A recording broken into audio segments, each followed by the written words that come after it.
Buenas tardes, profesor. Buenas tardes, compañeros. El día de hoy mi grupo y yo vamos a exponer sobre los procesos de influencia en grupos sociales.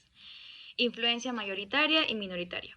Mi grupo está conformado por Flores Zabaleta Caterine, de la Cruz Salinas Carla y quien les habla Díaz Bertiz Milena. Introducción. El tema de los procesos de influencia social en grupos se centra en cómo la interacción social afecta tanto en la percepción, el juicio y el comportamiento de un individuo. Estos procesos son esenciales para poder comprender cómo estas relaciones sociales pueden afectar en nuestras acciones y pensamientos.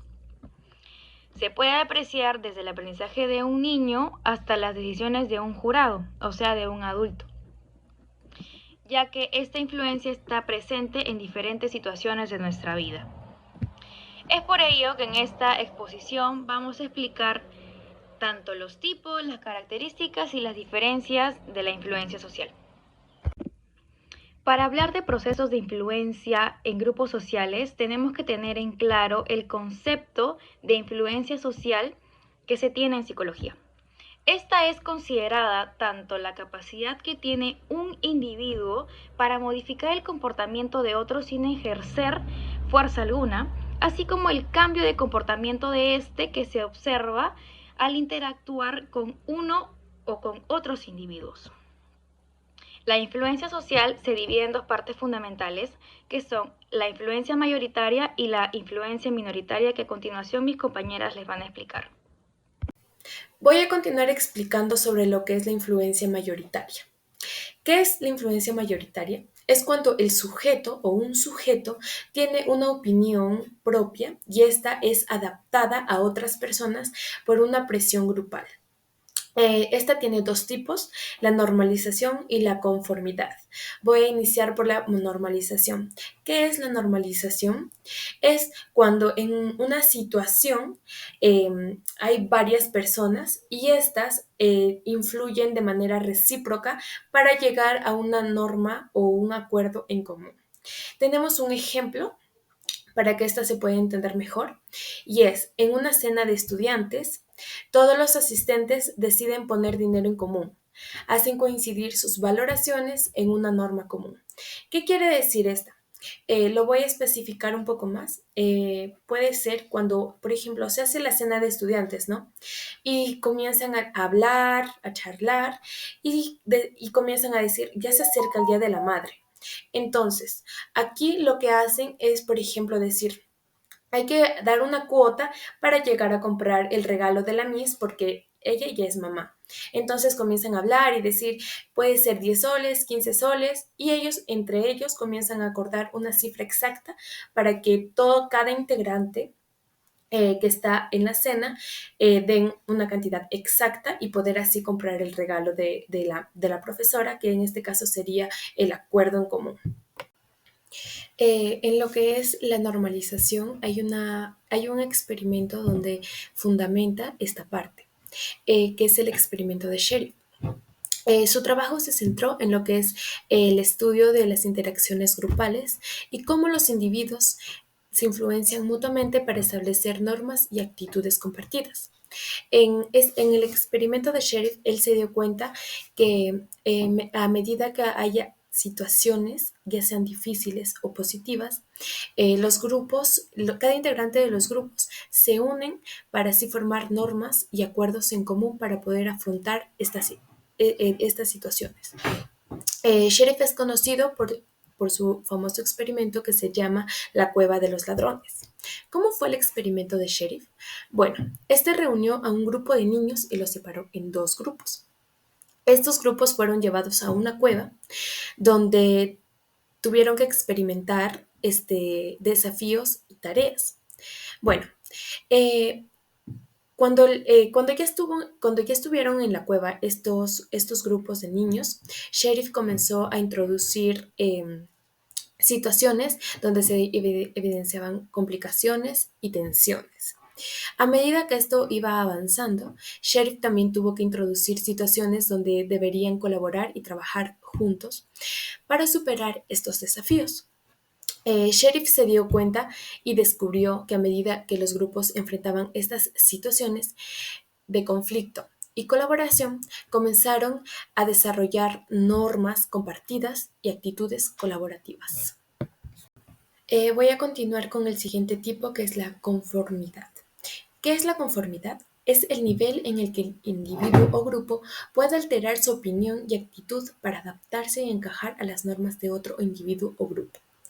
De repente puede surgir la pregunta, ¿por qué nos conformamos? Bueno, acá hay muchos motivos por los que nos podemos conformar. Uno de ellos es la baja autoestima, porque se ha visto de que las personas que tienen más baja autoestima son las que más se conforman que las que tienen una autoestima regular o alta. ¿Por qué?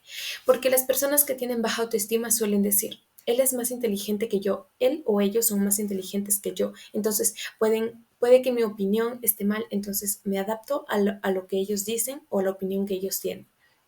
También para no sentirse incómodos o juzgados, si es que la opinión está mal o si es que tenemos una opinión diferente a la mayoría de las personas. Bueno, aquí el experimento que fundamenta el tipo conformidad es el experimento de Asch. Aquí este experimento fue diseñado para probar cómo la presión ejercida por un grupo de compañeros, que puede ser de escuela, trabajo, colegio, entre otros campos, puede hacer que un sujeto se conforme, influya en el juicio y la individualidad de un sujeto de prueba. ¿Qué quiere decir esto? Que gracias a este experimento nos podemos dar cuenta que un sujeto se deja guiar por la mayoría de las personas que conforman un grupo. ¿Para qué? Para no sentirse excluido, para no sentirse, por ejemplo, avergonzado de ser diferente y para poder pertenecer a ese grupo. Bueno, ¿de qué trata este experimento? Yo encontré un ejemplo que se trata de un grupo de 8 sujetos donde había solamente un sujeto que era inocente y genuino.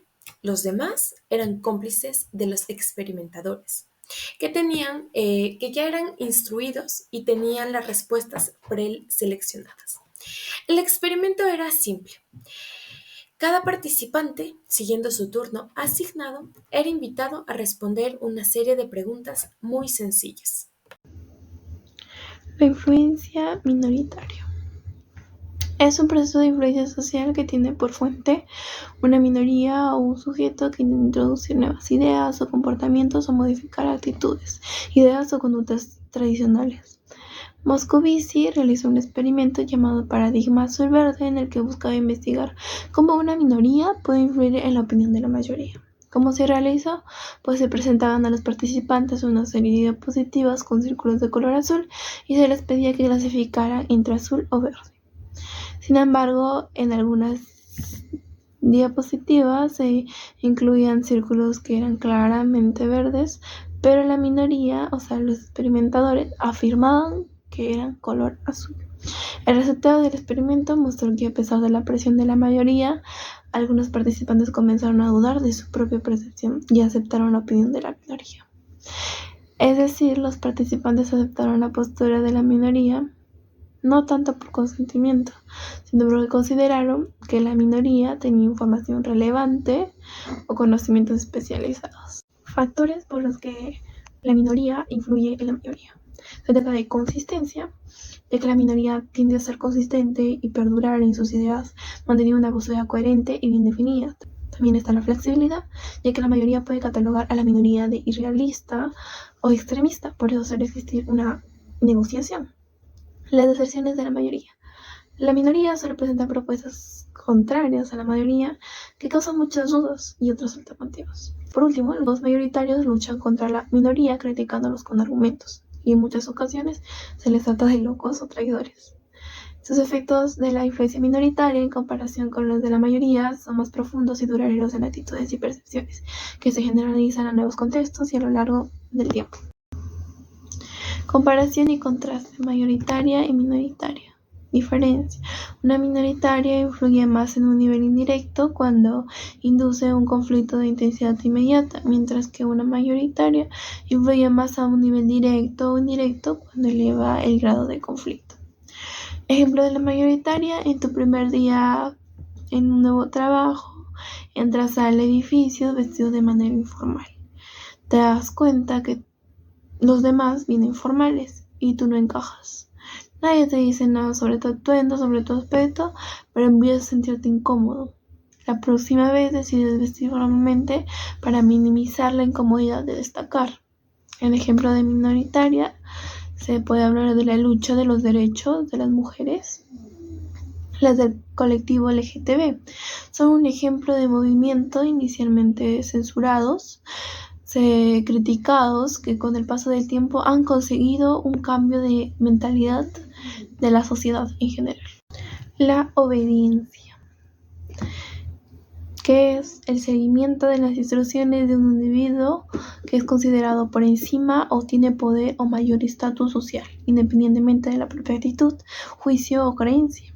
Ejemplo: Jaime tiene 8 años y se niega a comer verduras. Durante su cita con el médico, a Jaime le dicen que coma verduras 2 veces al día. Jaime percibe que el médico como una figura de autoridad y decide comer la verdura a partir de ahora. Conclusión. La influencia social es un fenómeno que está presente en nuestras vidas desde que somos pequeños hasta adultos. Es por esto que los invitamos a reflexionar si es que verdaderamente son autónomos y conscientes al momento de tomar sus decisiones, por más básicas o cotidianas que parezcan. Con esto no quiero decir que la influencia social es negativa, al contrario, la influencia social nos ayuda a adoptar normas, a aprender de los demás, incluso a hacer cambios sociales significativos. Sin embargo, es importante comprenderla para que así a lo largo de nuestra vida podamos tomar mejores decisiones.